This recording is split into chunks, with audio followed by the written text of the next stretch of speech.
చిట్ట చివరిగా జీవుడు ఏం తెలుసుకోవాలి, ఆడబోవాలంటే ఒకే దాంట్లో తెలుసుకోవాలి, ఒకే దాంట్లో ఆడవాలి. ఏంటంటే ఎక్కడైతే సంసారం అనేటటువంటి సంకెళ్ళు ఉండవో, ఎక్కడైతే సమాజం అనే సంకెళ్ళు ఉండవో, ఎక్కడైతే ఆధ్యాత్మికత కూడా ఉండదో, ఎక్కడైతే నిర్వికల్పమైనటువంటి, వికల్పము కానటువంటి నిర్వికల్పమైనటువంటి స్టేజ్ ఒకటి ఉంటుంది.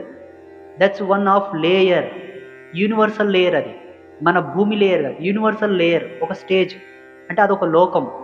ఆ స్థితిలో జీవుడు ఉన్ననాడే బ్రహ్మం.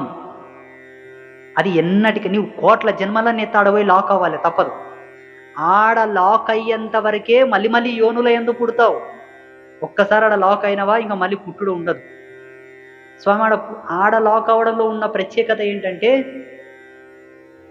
ఆడ ఉండేటటువంటి టేస్ట్ని వివరించడం కన్నా అనుభవించడం గొప్పది.